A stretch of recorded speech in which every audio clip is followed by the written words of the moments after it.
Meus queridos irmãos, minhas queridas irmãs, Cristo ressuscitou. Que grande alegria acolher vocês no nosso programa Testemunho de Fé neste domingo de Páscoa. É o centro do nosso ano litúrgico e nós vemos aqui o centro da nossa fé. É o Evangelho de São João, capítulo 20, versículos de 1 a 9, que nós iremos meditar neste domingo. Um Evangelho extraordinário. O Evangelho começa colocando a ressurreição de Cristo no tempo e no espaço. Ele diz muito claramente, no primeiro dia da semana, é o tempo. Maria Madalena foi ao túmulo de Jesus bem de madrugada, quando ainda estava escuro. E viu que a pedra tinha sido tirada do túmulo. Vejam, o túmulo está vazio. Tiraram o Senhor do túmulo e não sabemos onde o colocaram. O acontecimento da ressurreição, embora seja um acontecimento extraordinário que transcende a história humana, que está enraizado na eternidade, está enraizado também no nosso tempo e no nosso espaço, aqui neste mundo, no mundo real.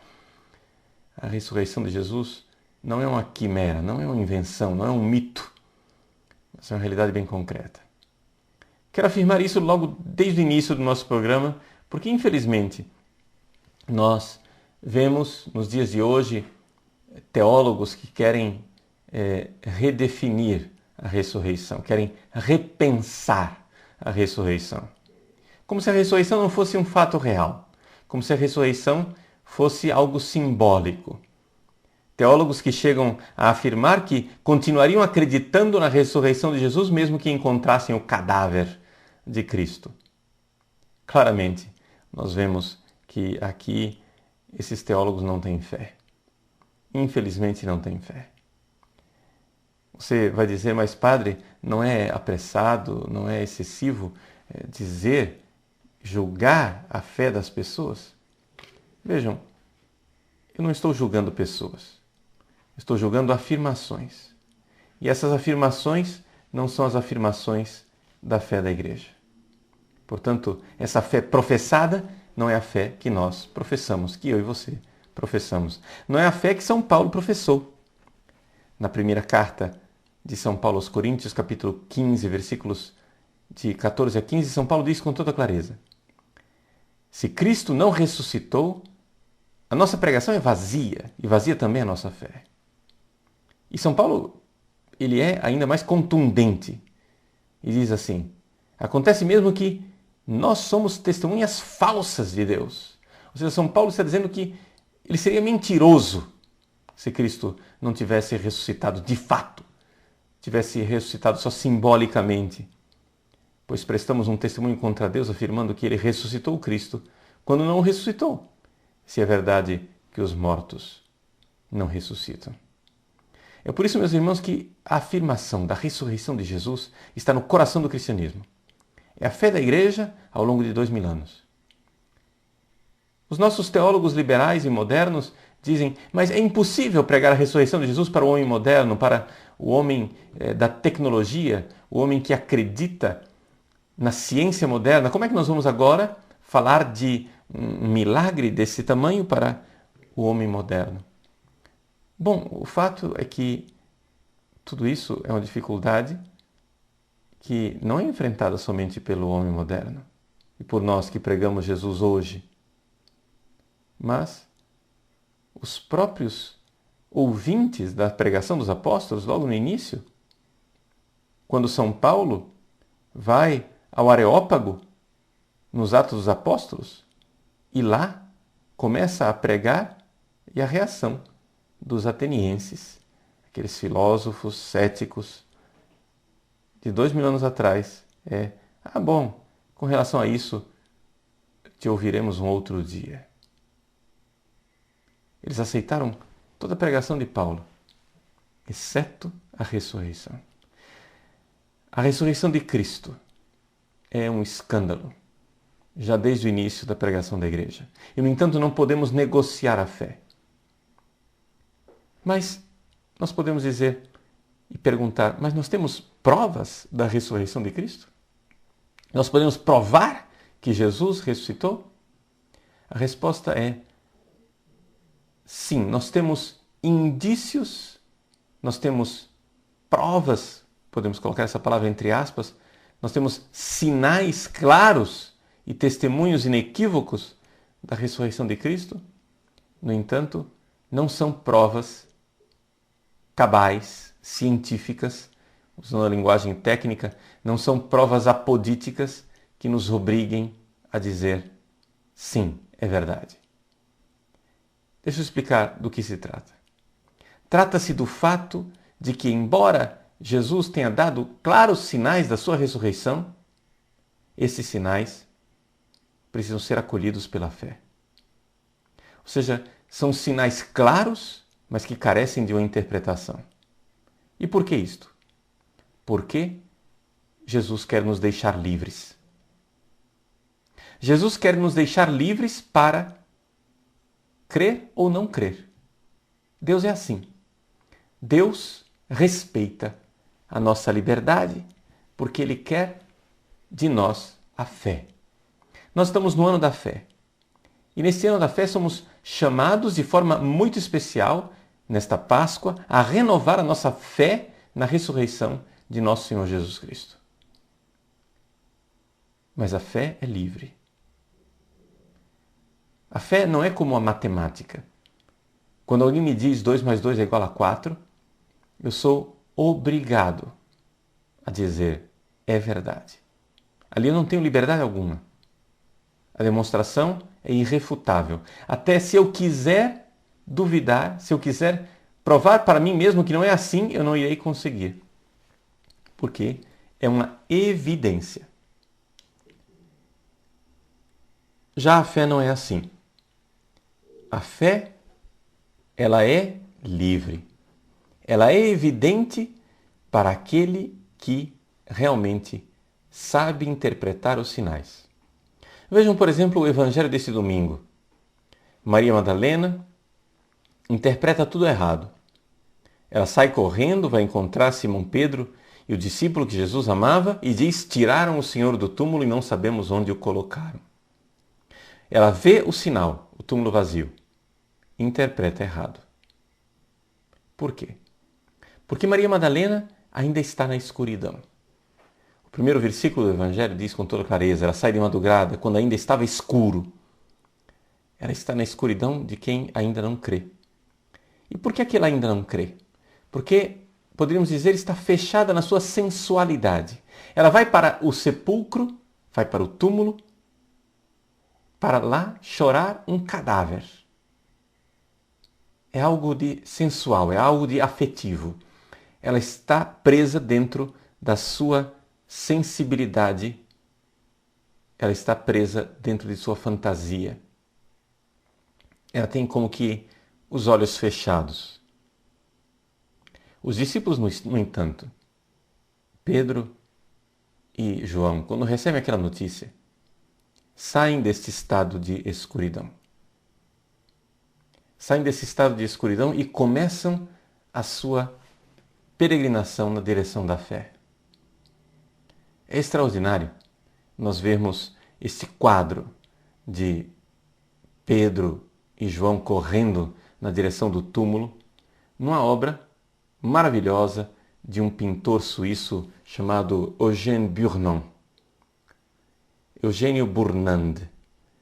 Ele pintou um quadro em 1898 que se encontra hoje no Museu d'Orsay, em Paris. O nome do quadro é Os discípulos Pedro e João que correm ao sepulcro na manhã da ressurreição. Quem gostaria de ver esse quadro irá encontrá-lo na minha página na internet, padrepauloricardo.org, e lá vai encontrar inclusive uma versão em HD que pode ser baixada, uma imagem bastante bem feita, que você pode até usar nesses dias de Páscoa como sendo o fundo de tela do seu computador. O quadro é extraordinário. Mostra um céu matutino, um céu de um amarelado que, porém, não é contundente. É uma luz fraca, clara, porém suficiente. ali nós encontramos dois discípulos. O discípulo amado, João, vai à frente e Pedro logo atrás. João está vestido de branco. O branco da ressurreição, mas também o branco da inocência. Nós temos que lembrar que Pedro negou Jesus 3 vezes. E Pedro está com uma roupa escura, quase que roupa de penitente. Pedro está com a sua mão direita na direção do peito, quase que dizendo: minha culpa. Arrependido dos seus pecados. Mas os olhos de Pedro são olhos bem abertos. Os olhos abertos de quem quer ver. Os olhos abertos quase que espantados, quase que esbugalhados. Pedro corre, mas corre atrás de João. João vai à frente, porque João não somente é jovem, mas está movido por um maior amor. As duas mãos de João encontram-se entrelaçadas na altura do peito, um olhar de preocupação. Ele corre, cabelo esvoaçado, ele que ama. As duas mãos na direção do peito dizem: este é o discípulo amado. Foi João quem inclinou sua cabeça no peito de Jesus na última ceia. Foi João quem permaneceu de pé junto à cruz com a Virgem Maria para ver o lado de Cristo, aquele mesmo lado onde ele havia se reclinado, transpassado pela lança. Agora é João quem corre à frente e vai e se encontra com um túmulo vazio. Respeitando a primazia de Pedro, João não entra. Ele chega na frente, mas não entra no túmulo. Deixa que Pedro entre. O Evangelho é muito claro e diz assim: viu as faixas de linho deitadas no chão e o pano que tinha estado sobre a cabeça de Jesus posto com as faixas, mas enrolado em lugar à parte. Não posto com as faixas, mas enrolado num lugar à parte. Então entrou também outro discípulo que tinha chegado primeiro ao túmulo. Ele viu e acreditou. Eis aí o movimento da fé. O movimento da fé. Eles veem e interpretam agora de forma adequada. O Evangelho conclui com um versículo que descreve o estado no qual eles se encontravam enquanto corriam. Eles ainda não tinham compreendido a Escritura segundo a qual ele devia ressuscitar dos mortos. Mas quando eles entram e veem o túmulo vazio, ali acontece a fé. Ele viu e acreditou. Aquela falta de compreensão, ela estava lá enquanto eles corriam. Mas depois que eles entram no túmulo e veem, eles sabem interpretar e então são visitados pela fé. Acontece a fé. A fé no grande mistério, o mistério que é o centro da nossa vida, o mistério pascal. Estamos no ano da fé, nesse ano em que o Papa Emérito Bento XVI pede que renovemos a nossa fé lendo o Catecismo da Igreja Católica e os documentos do Concílio Vaticano II. Eu gostaria de recordar uma herança extraordinária do Concílio Vaticano II. O Concílio Vaticano II, quando nos fala da liturgia, ele colocou o mistério pascal no centro de toda a vida cristã. Vejam, isso acontece desde o início, faz 2000 anos que a ressurreição está no centro da vida cristã. Mas nós devemos dizer que essa expressão, mysterium pascale, nunca esteve tão presente na nossa espiritualidade, na nossa vida, como depois do Concílio Vaticano II. O Concílio Vaticano II coloca esta realidade de que, de fato, ali está o centro. fazendo um eco àquela declaração de São Paulo, em 1 Coríntios capítulo 5, versículo 7, em que Cristo, nossa Páscoa, foi imolado. Cristo é o Cordeiro imolado e nós cremos. Como São João, que coloca a morte de Cristo na cruz no mesmo momento em que os cordeiros estavam sendo imolados no templo para a celebração da Páscoa. Nós cremos. Cremos que Ele, Cordeiro imolado, Ele é o pão do qual nós nos alimentamos na Eucaristia. Assim como os judeus se alimentaram do Cordeiro, nós nos alimentamos deste Cordeiro. Um Cordeiro, porém, que não está morto, como o Cordeiro da Páscoa do Antigo Testamento. Um Cordeiro que não está morto, como os primogênitos do Egito, mas que está vivo, porque ele é o Filho primogênito de Deus, o primogênito que foi poupado na Páscoa. Nós cremos nesse grande mistério. Nós cremos no mistério da ressurreição, de que a vida de Deus transbordou no homem Jesus Cristo. Jesus, quando ressuscita no domingo de Páscoa, ele não recebe de volta a sua vida humana e miserável que ele tinha antes da ressurreição. Mas, pelo contrário, a vida divina transborda nele. Antes da ressurreição, Jesus já era Deus, mas a vida divina não transbordava ainda na humanidade. Depois da ressurreição, a vida do próprio Deus, a vida eterna, a vida do céu, transborda agora na nossa história. O Evangelho de São João distingue entre duas vidas. Uma vida bios, uma vida biológica, e uma vida eterna, chamada de Zoé.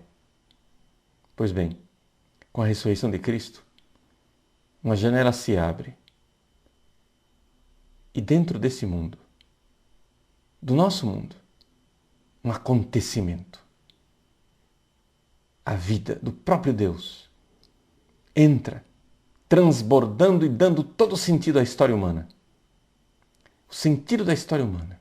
É por isso que o mistério pascal nos recorda a Sacrosanto Contínuo, está no centro do ano litúrgico, no centro da história, no centro da liturgia da Igreja, no centro de nossa espiritualidade, no centro de nossa vida. O mistério pascal, esse mistério do Cristo morto como Cordeiro e ressuscitado para a nossa salvação.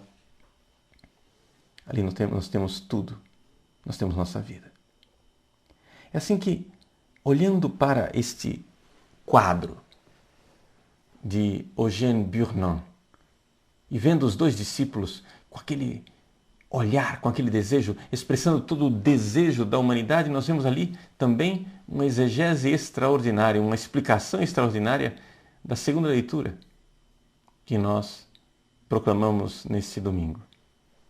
Da carta aos Colossenses, capítulo 3, versículos de 1 a 4, nós lemos o seguinte: Se ressuscitastes com Cristo, esforçai-vos para alcançar as coisas do alto, onde está Cristo sentado à direita de Deus. Aspirai às coisas celestes e não às coisas terrestres.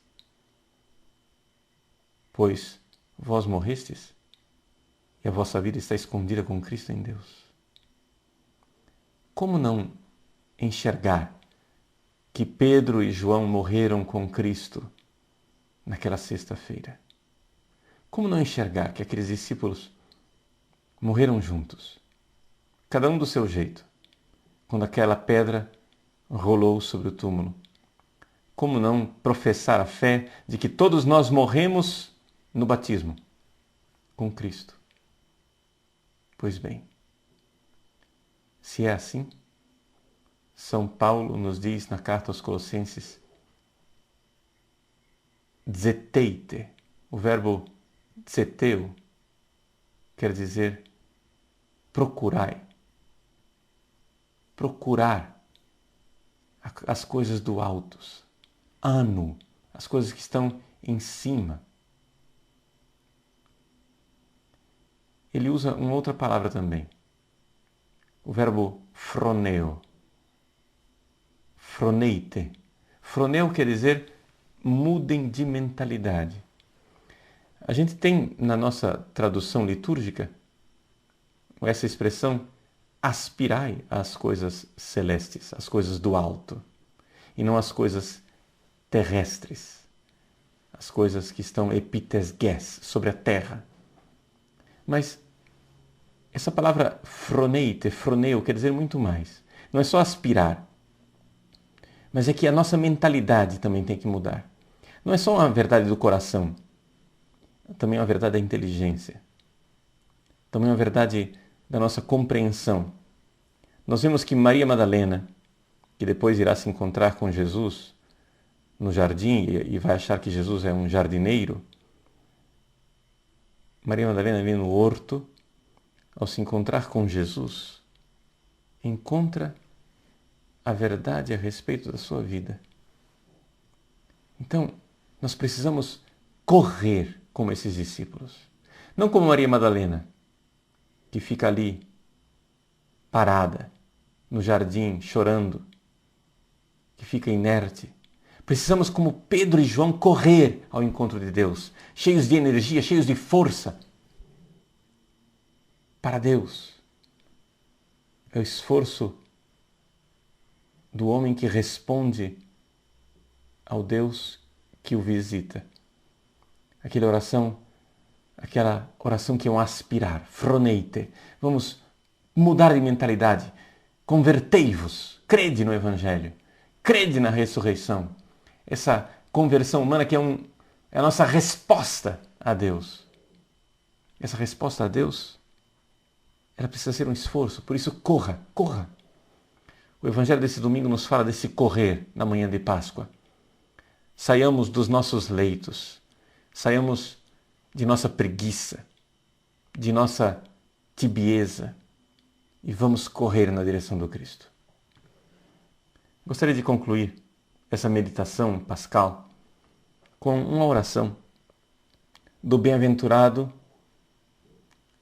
John Henry Newman, o cardeal Newman, que foi beatificado em 2009 pelo nosso Papa Emérito, Bento XVI. Ele, numa das suas reflexões a respeito da Páscoa de Jesus, faz uma oração belíssima. Os discípulos se encontram com Jesus. Os discípulos têm uma obstinação, eles não creem logo.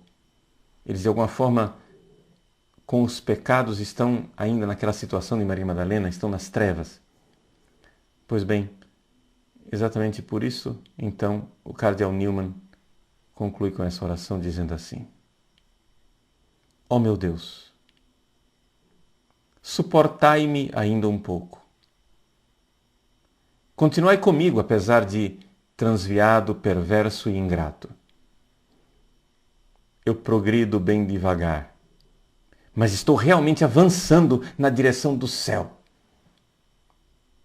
Eu vos coloco antes de mim, vil pecador que sou, e estou realmente pensando com seriedade em salvar a minha alma. Dai-me tempo para coligir os meus pensamentos e fazer uma tentativa séria. Protesto que deixarei de lado este langor e tibieza. Irei chacoalhar esse mau humor, desânimo, melancolia. Irei me reanimar e, bem disposto, caminharei em vossa luz. Não terei outra esperança ou alegria além de vós. Dai-me apenas a vossa graça. Encontrai-me com a vossa graça. Eu, através de vossa graça, farei o que puder. E sereis vós a aperfeiçoá-la em mim. E então, terei dias felizes em vossa presença, podendo ver e adorar vossas 5 chagas sagradas. Abençoe-vos o Deus Todo-Poderoso, Pai, Filho e Espírito Santo. Amém.